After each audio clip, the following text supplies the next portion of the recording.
Mental Health Monday with Mick Coyle.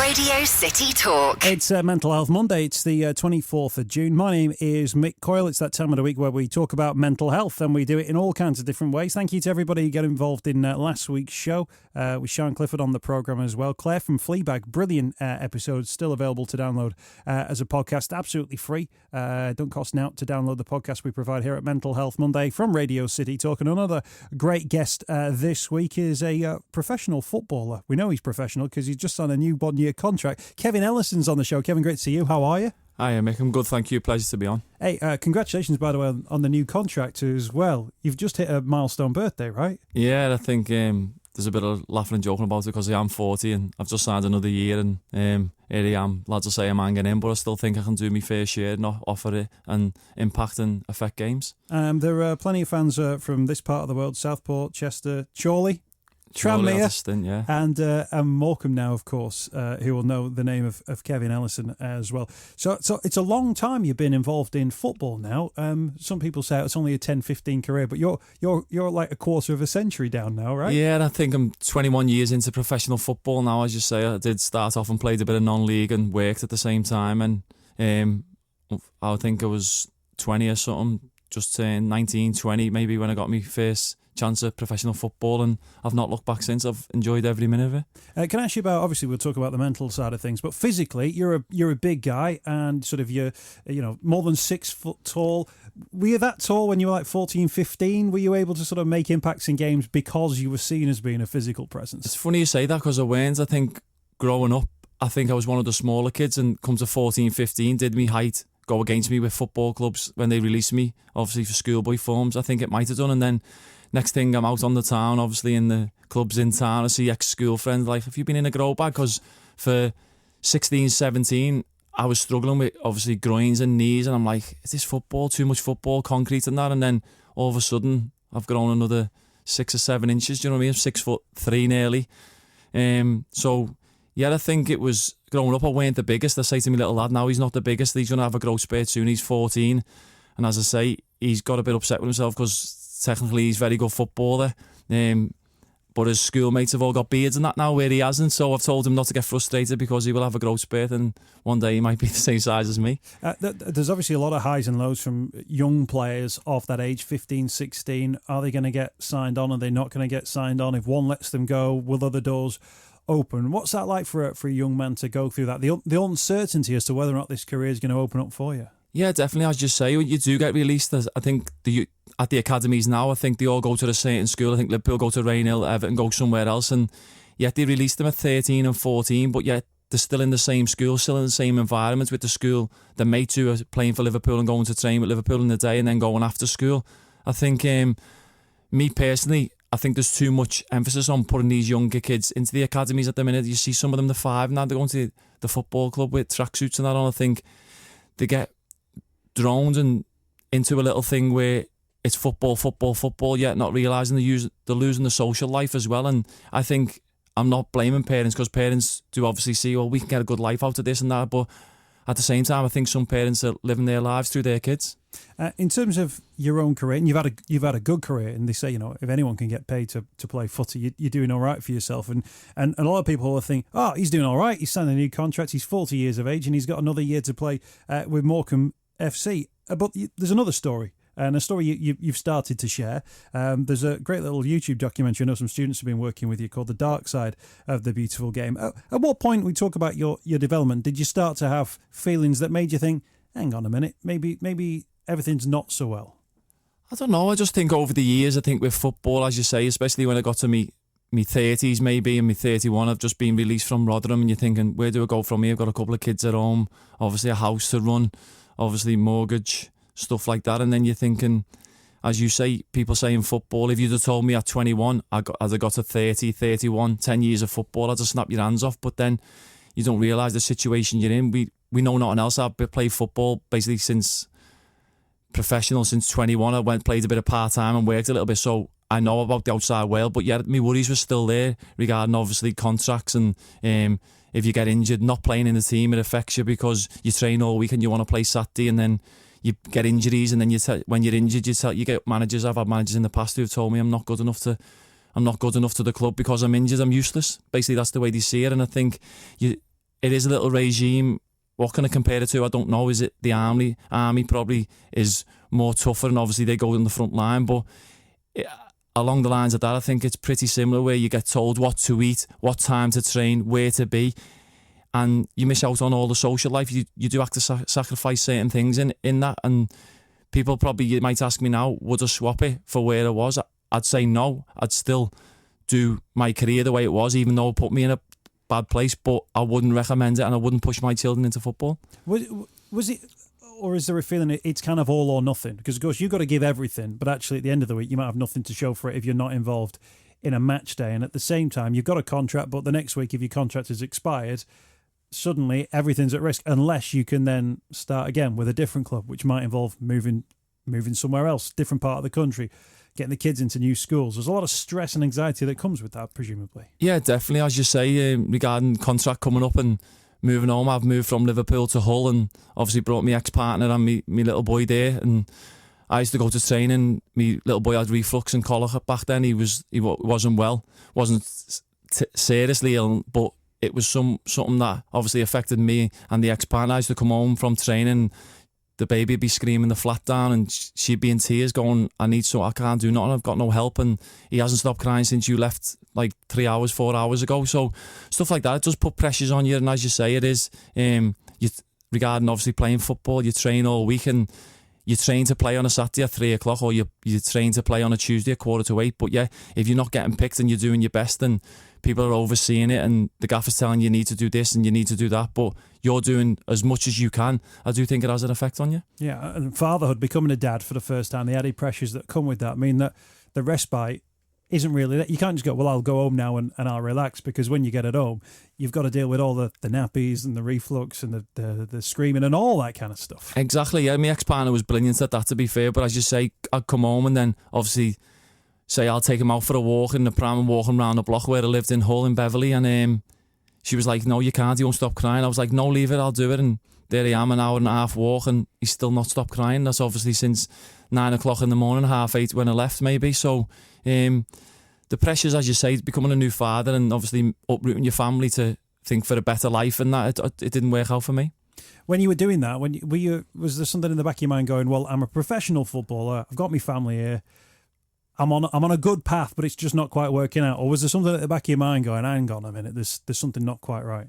No, I think as being a footballer, I'm not afraid to say, I think you become selfish as a person. I think it's all you, and obviously the missus and the kids come second, because I see it when I was playing football, and I'm still playing football now. I look at it different thing. The last couple of years, I see my life in different ways, but for them years beforehand, it was all about me, and it was like, well, if I'm not providing, you're not going to have this, and the baby's not going to have that. So you become very selfish, and it obviously, don't get me wrong, I wasn't a bad dad. There was times when I was angry and snappy and stuff, but it was all about me, and I seen it as like, well, if I'm not doing my stuff as much as I can to stay in football and provide for you, where are we going to live? What are we going to do? So it sounds horrible, but you become a selfish person being a footballer. Is that because at the back of your mind you've got an idea that you've got a sell-by date on carried above you, that you know that after a certain age, you're kind of defying this, by the way, that no one is going to want to sign you, that maybe people aren't going to want to pay for you, and that might come at 31 with an injury, it might come at 34, it might come at 36. I mean, you're still going at 40, which is credit to your physical self.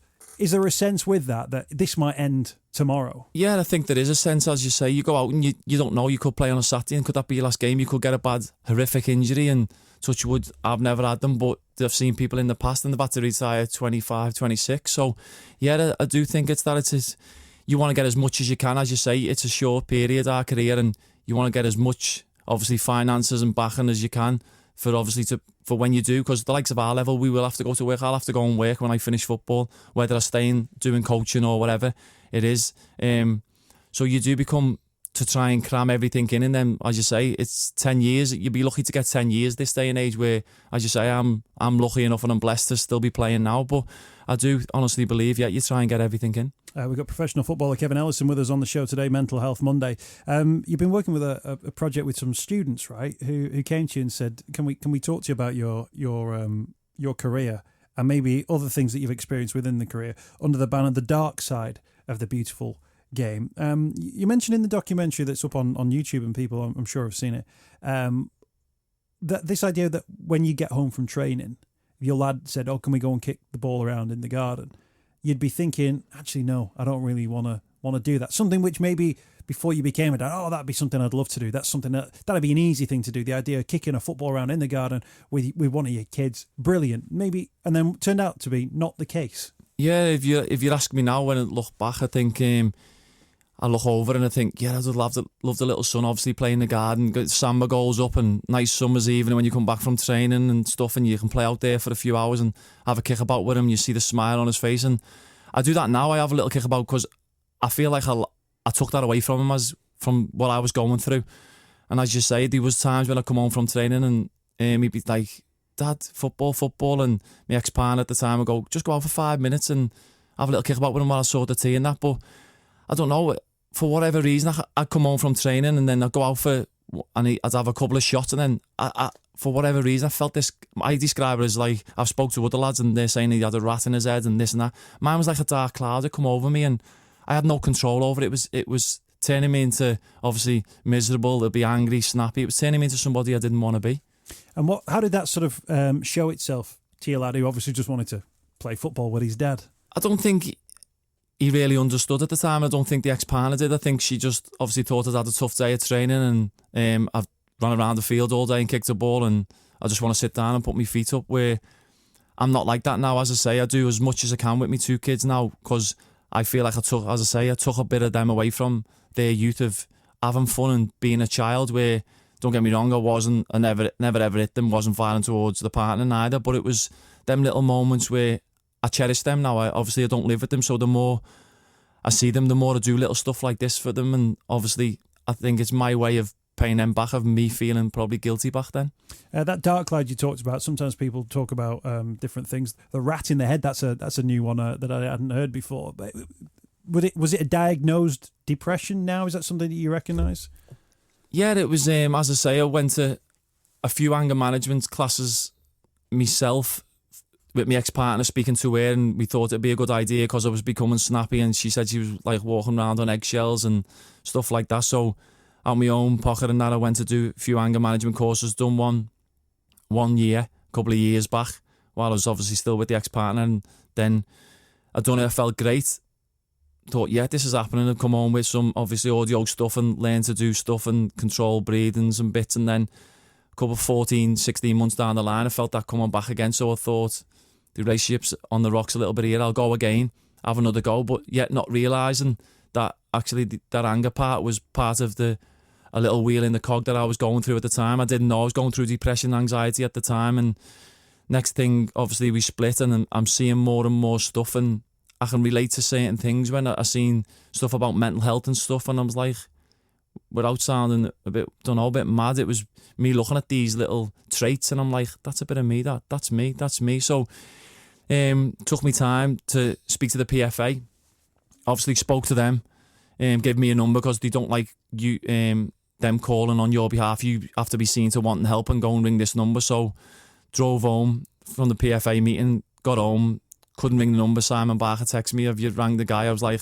to be honest, I haven't. He went, "You need to just speak to him." Obviously I rang the guy, Michael Bennett, I think his name was, in the PFA. Spoke to him, he obviously had a little chat, he recommended me, and then got me to see a counsellor here in Liverpool. Went to see obviously this guy, spoke to him, started having one-to-ones with him for a couple of weeks, and then it was like basically signed off, "You're all right now." It was the first time I've ever spoke to someone. I sat in the office the first day and obviously opened up to him and cried, and he's like, I got a bit nervous. He's like, "What's up?" I was like, "I'm crying like a fully grown man here, crying to you, a stranger I don't know." He's like, "Well, believe me, I've had bigger, harder, stronger men and sat in that chair crying than what you are." So it eased me, and then felt myself another couple of months, maybe a year down the line, felt myself coming under a little bit, that cloud again coming, and more regular. So went and got in contact with the guy, seen him again, had a little chat, and then obviously I split with my missus then, so we try and sort the kids out. And one morning I text him saying, "I can't get to the appointment this afternoon. Is it possible we can cancel it? Because I've got to get my little girl from school. Something's popped up. with WhatsApp, as I say, you can read and see the blue ticks. There was the whole day he'd read the blue ticks and not got back to me. I'd still not heard off him to this day. For me, somebody with mental health, obviously confided in him, opened up to him, put all my trust in him, but yeah, he never ever got back to me that time. So never ever went and got help again. I think it was like another year down the line, maybe another 15 months, and I felt myself getting worse and worse and becoming more snappy. And obviously I'm single then, I'm living on my own. Lost obviously my family as such, and then I went to the PFA again to ask for the number to speak to them. So, cut a long story short, they gave me another counsellor because they tried to recommend the fella that I seen, and I told them, no, I've lost all confidence in him, I'm not going back to see him.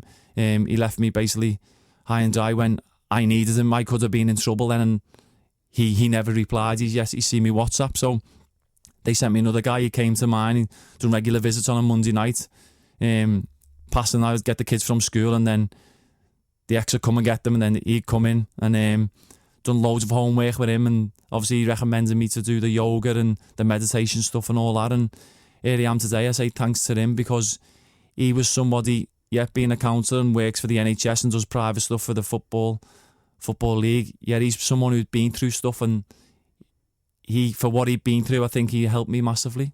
It's amazing that actually that it was you recognising things that you were picking up from other people, that maybe it was a mental health sort of issue that you had to educate yourself on, that it was only through listening, and it was like almost by pure chance that you thought, hang on a minute, there might be something wrong here. That shouldn't be the case, should it? That you have to sort of learn for yourself that, there might be something wrong from a mental health point of view. Yeah, no, not really. It shouldn't be the case, but I think that becomes down to me I couldn't speak out back then. It becomes to being a bit of fear. Well, what if I was to say to my ex-partner there, I'm feeling a bit rubbish and I feel like that, and what's like, it's that thing where it's the stigma again, and it comes back to being, oh, what's she going to think of me? What's he going to think of me? Will he judge me? Where the place I'm at now, if you'd have told me all this back then, I wouldn't have believed you, because I honestly believe speaking out, and it costs nothing just to speak out and say to your partner or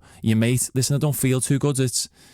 But I had to go about it myself and pick all these traits up, and me seeing these things, it weren't a nice thing, because the more I was seeing them, the more I was linking them to my behaviours and my traits, where it was eating me up inside, because I was building all them up then without speaking to anybody and letting it out there into the world. Kevin, you mentioned the PFA. Sometimes the PFA get a lot of stick within the game, but you turned to them when you thought, I might need a little bit of help, and from what I can tell, they seem to point you in the right direction, or certainly had a process in place so you're pointed in the right direction. Yeah, I think the last couple of years, I think since a few of the bigger names have spoke out about mental health and stuff, I think that they are pushing it a little bit more. If I'm honest, I don't think there's still enough, not in just my union, but I think in every walk of life. I think in the NHS, I don't think that I speak to people and they're saying there's a waiting list to go and obviously have a one-to-one or to the group therapy. There's like a 16-week waiting list, but it's not good enough. And I think, as I say, the PFA did do brilliant for me, and there is things in process there to obviously do a bit more, but I don't know whether because I've been through stuff and I'm out the better side now, and I look at it, I think is there more they can do and spend a bit more money regarding obviously mental health in football, because I know in football it's massive. There'll be, as I say, lads in that dressing room of mine still who I think are struggling a little bit, but in fear of speaking out. Well, I was going to ask you about that, the stigma around that, the dressing room culture and the sort of persona you got to try and sort of, or think you've got to try and sort of show to get by in the game, almost like a survival tactic, survival of the fittest, if you like. Since you opened up about your story, have you had people sort of saying to you, oh, by the way, that sounds like me? I have to be honest, I think the response I got was unbelievable. It threw me back because I didn't expect it. I was thinking, obviously, me being 39 then, when I spoke out, I think, well, my football's over now, so I can speak out now, because if they don't want me, I would have only had maybe another 12 months to go anyway. So these are little things, even when I was over my dark times and in a better place, I was still half worried about speaking out regarding obviously future contracts, and maybe I want to go into coaching. So I look at it now, will this, like me speaking out and being open and honest about my feelings, I'm a human being, football's what I do, it's not who I am.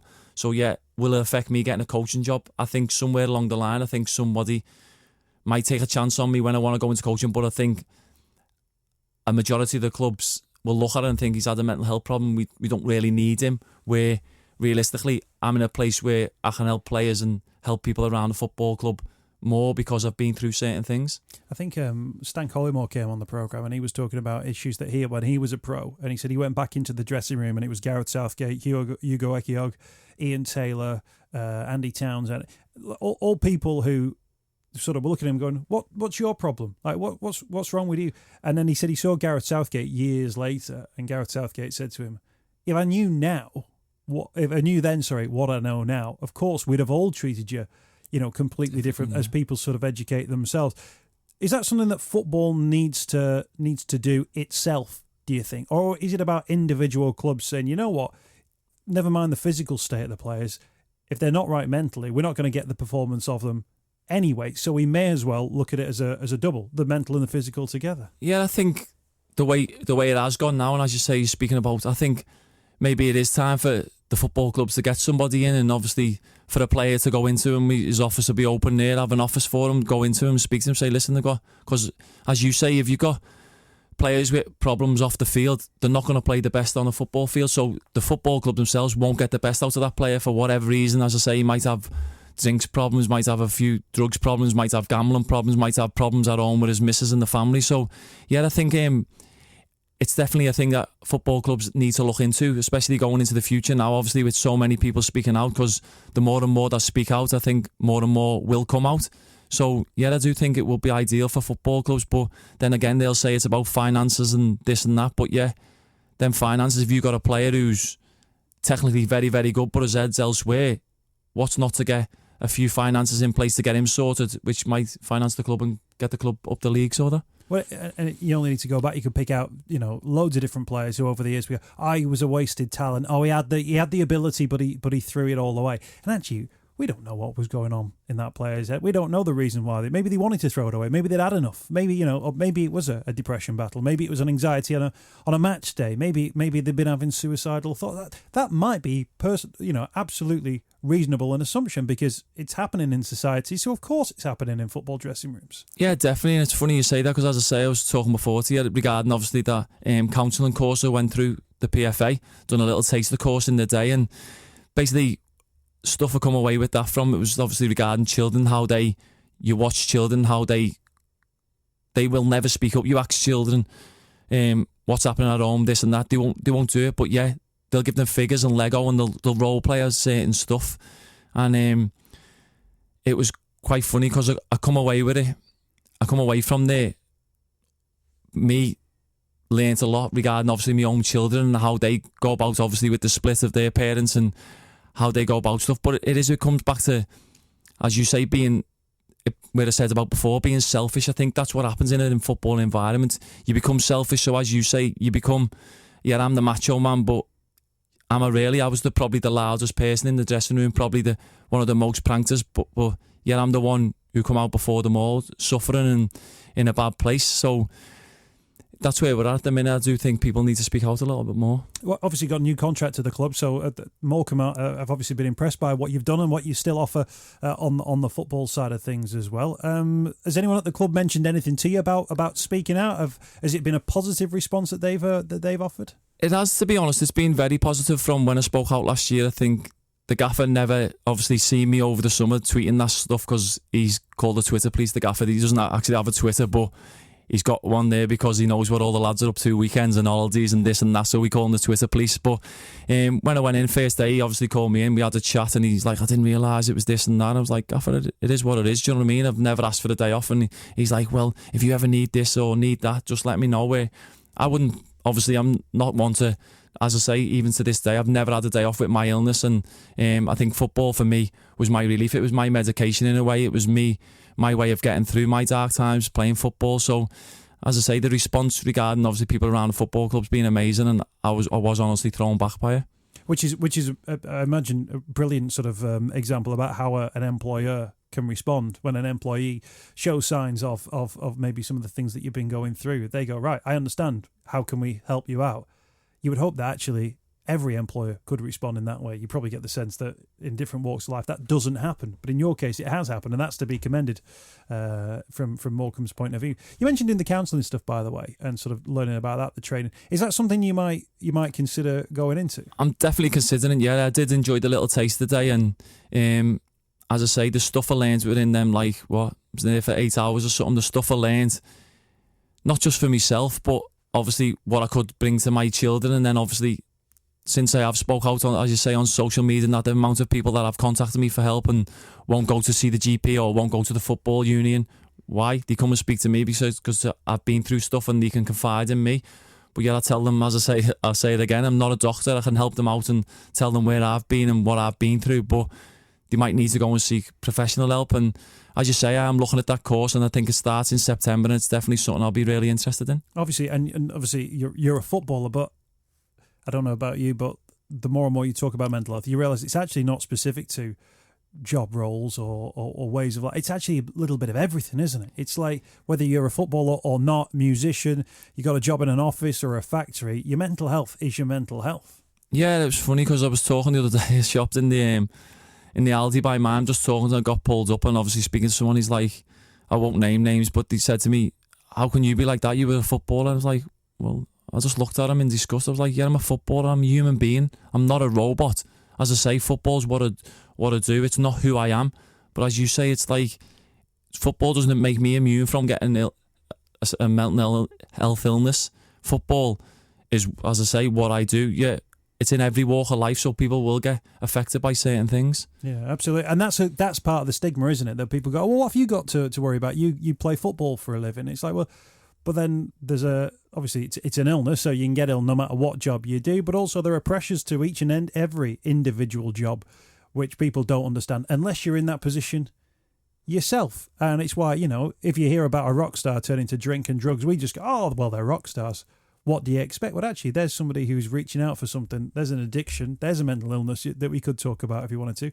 In the same way, there are people who work in offices and factories, and schools and college, wherever, and they're all going through what they're going through. And if we could all understand that a little bit more between ourselves, then we'd be in a better place, I think, as a society, rather than going, well, there can't be anything wrong with you because of X, Y, and Z. Walk a mile in someone's shoes and then find out for yourself. Exactly, that's what I try and tell people now. Like, people's like, oh, you're a footballer, how can you be, you're worried about this, worried about that? Well, walk not even a mile, walk 10 yards in my shoes, and then you'll see where my head was at and where I was at the time. And that's the way it is. As you say, people judge people for what they do and that, but as you say, you don't know what happens behind that closed door when they go home, and you don't know what thoughts are in their head. Kevin, absolute pleasure to get you on the programme today. Best of luck for the new season. When you're back in pre-season?